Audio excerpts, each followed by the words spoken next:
नमस्कार, मैं पूजा। बिहार न्यूज में आपका स्वागत है। खबरों की ओर बढ़ने से पहले एक नजर आज की सुर्खियों पर।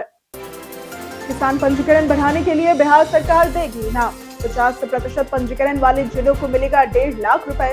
2 से 6 फरवरी तक मिशन मोड में शुरू होगा किसानों का पंजीकरण।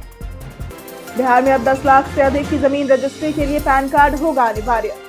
बिना पैन कार्ड वालों को भरना होगा फॉर्म 60 या 61। फर्जी बिक्री और टैक्स चोरी में लगेगा ब्रेक। बिहार बोर्ड ने परीक्षा निगरानी के लिए लॉन्च किया विशेष मोबाइल ऐप। हजारों परीक्षा केंद्रों की जाएगी रियल टाइम मॉनिटरिंग। प्रशिक्षित कर्मी खैरियत रिपोर्ट के जरिए केंद्रों की भेजेंगे जानकारी। होली पर बिहार के लिए चलेगी 200 बसें। 6 फरवरी से शुरू होगी टिकट बुकिंग की प्रक्रिया। पीपीपी मोड पर होगा बसों का संचालन। विराट कोहली का इंस्टाग्राम अकाउंट गायब होने के बाद वापस हुआ एक्टिव। फैंस में राहत और उत्साह का माहौल। 274 मिलियन फॉलोअर्स वाले स्टार खिलाड़ी की वापसी में सोशल मीडिया पर चर्चा। चलिए अब बढ़ते हैं शाम तक की बड़ी खबरों की ओर विस्तार से। अब 10 लाख से अधिक की जमीन रजिस्ट्री के लिए पैन कार्ड होगा अनिवार्य।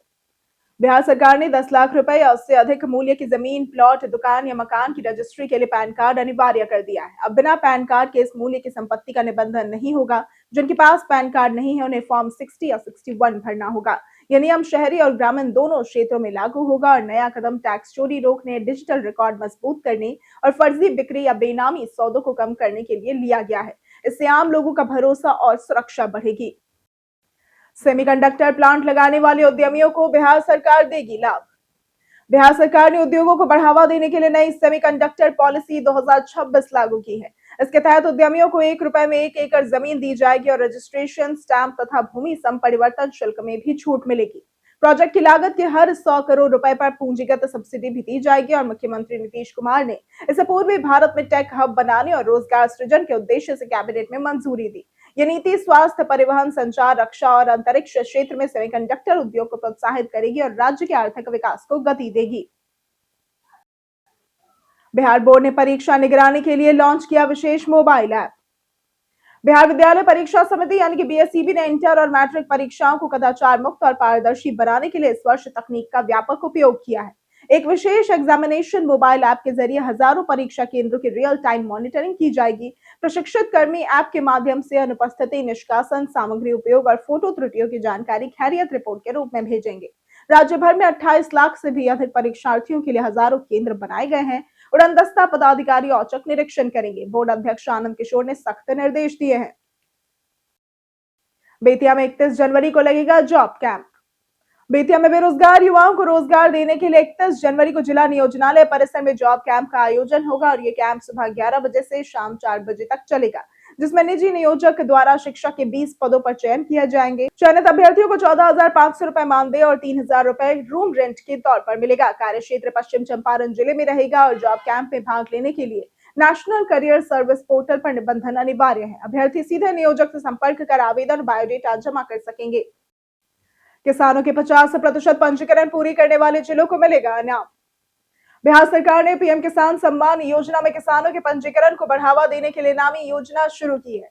जो जिले अपने किसानों की 50% पंजीकरण पूरी करेंगे उन्हें 1.5 लाख रुपए का इनाम मिलेगा, जबकि 35% पंजीकरण करने वाले जिलों को 50,000 रुपए का पुरस्कार दिया जाएगा। मुख्य सचिव प्रत्यय अमृत ने 2 से 6 फरवरी तक किसान पंजीकरण को मिशन मोड में करने का निर्देश जारी किया है। कॉमन सर्विस सेंटर और वसुधा केंद्रों पर किसानों को निःशुल्क सेवा मिलेगी और कृषि विभाग ने कहा कि हर किसान की आईडी बनाना आवश्यक है। बेहतर प्रदर्शन वाले जिले हैं वैशाली, शिवहर, बेगूसराय, बक्सर, शेखपुरा और कटिहार। भूमि सुधार उप समाहर्ता अब होंगे अनुमंडल राजस्व अधिकारी।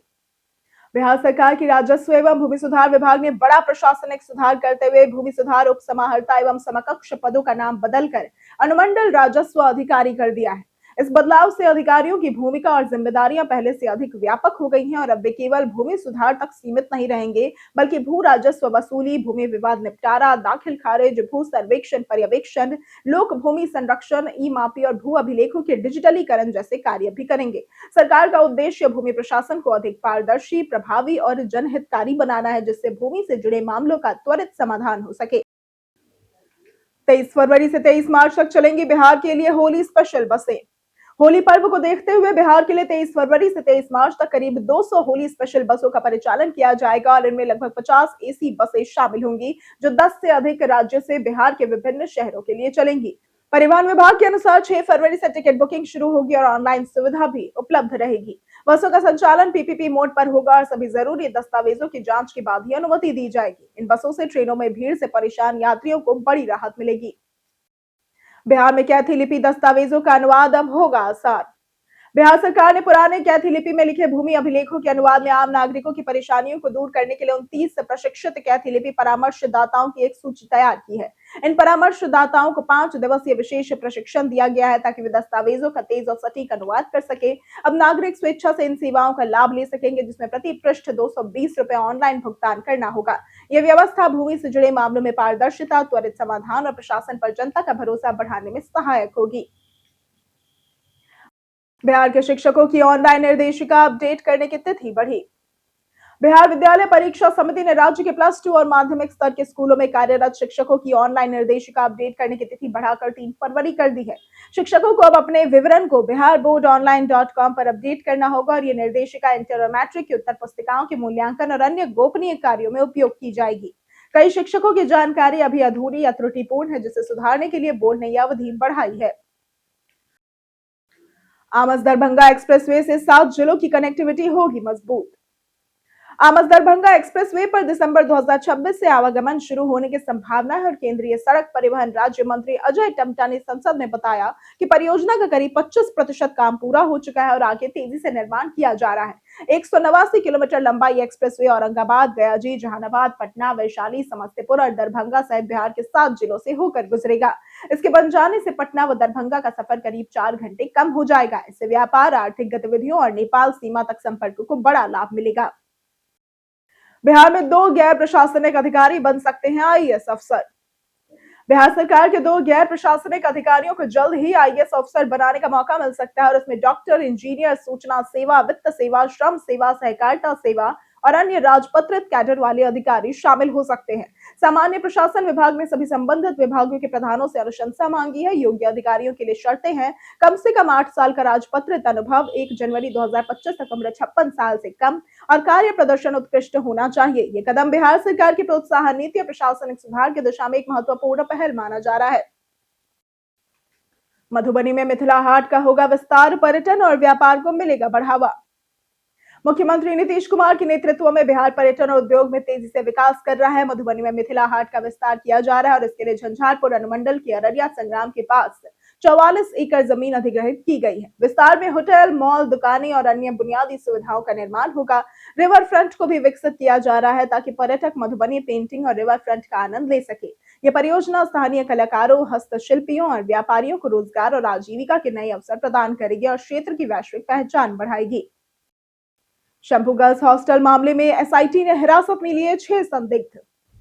पटना के शंभू गर्ल्स हॉस्टल में नीट छात्रा मामले में पुलिस ने 6 संदिग्धों को हिरासत में लिया है और जांच के लिए एसआईटी का गठन किया गया है, जिसमें अब आईपीएस अधिकारी और सीआईडी के वरिष्ठ अधिकारी सहित कुल 50 पुलिसकर्मी शामिल है। एसआईटी ने हॉस्टल संचालिका और उनके बेटे से भी पूछताछ की है और जांच में DNA sample, CCTV footage, mobile location और डिजिटल सबूत जुटाए जा रहे हैं। एफएसएल और एम्स की रिपोर्ट का इंतजार है जो केस की दिशा को तय करेगा। भभुआ में एसवीयू ने 20,000 की रिश्वत लेते 2 अधिकारियों को किया गिरफ्तार। विशेष निगरानी इकाई यानी कि एसवीयू ने भभुआ कैमूर में बड़ी कार्रवाई करते हुए सहायक निदेशक रविशंकर राम और अभियंत्रण विशेषज्ञ अंजनी कुमार को 20,000 रुपए की रिश्वत लेते हुए गिरफ्तार किया। शिकायत उमेश कुमार और अरविंद कुमार ने दी थी, जिन्होंने प्रधानमंत्री कृषि सिंचाई योजना के तहत बकाया भुगतान के लिए आवेदन किया था। सत्यापन में पता चला कि पहले 10,000 रुपए अंजनी कुमार ले चुका था और शेष 20,000 रुपए की मांग जारी थी। रिश्वत न देने पर भुगतान रोकने की धमकी दी गई थी और दोनों के खिलाफ भ्रष्टाचार निवारण अधिनियम की धारा 7 में मामला दर्ज किया गया है। इंस्टाग्राम पर विराट कोहली की वापसी से फैंस में उत्साह। टीम इंडिया के स्टार बल्लेबाज विराट कोहली के इंस्टाग्राम पर वापसी हो गई है। गुरुवार की रात उनका 274 मिलियन फॉलोअर वाला अकाउंट अचानक गायब हो गया था, जिससे फैंस में चिंता और अफवाहें फैल गई कि उन्होंने इंस्टाग्राम डीएक्टिवेट कर दिया है या फिर तकनीकी गड़बड़ी आ गई है। हालांकि अकाउंट जल्द ही वापस एक्टिव हो गया, जिससे फैंस ने राहत की सांस ली। कोहली दुनिया भर के एथलीटों में इंस्टाग्राम पर तीसरे सबसे ज्यादा फॉलो किए जाने वाले खिलाड़ी है और हाल ही में उन्होंने न्यूजीलैंड के खिलाफ वनडे सीरीज खेली थी और अब आईपीएल में एक्शन में नजर आएंगे।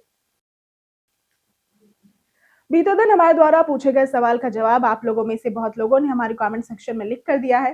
जिन्होंने हमारे द्वारा पूछे गए सवाल का जवाब दिया है उनके नाम है नौशाद रजा, राजेश कुमार, अमित पासवान, राकेश मिश्रा, लक्ष्मी मेहता, सन्नी यादव, मंटू सोनी, रंजीत मिश्रा, बाबूलाल मरांडी, रंजीत कुमार, रंजय तिवारी, राकेश कुमार, कुणाल कुमार, रवि मोहन वर्मा, ललित कुमार, अनवर करीम खान, श्रद्धा कुमारी, रंजीत कुमार, नागेंद्र कुमार, अजय राज, उमाशंकर महतो, हरेंद्र सिंह, रामबाबू दास, कामेश्वर सिंह, श्याम कुमार यादव और जितेंद्र ठाकुर।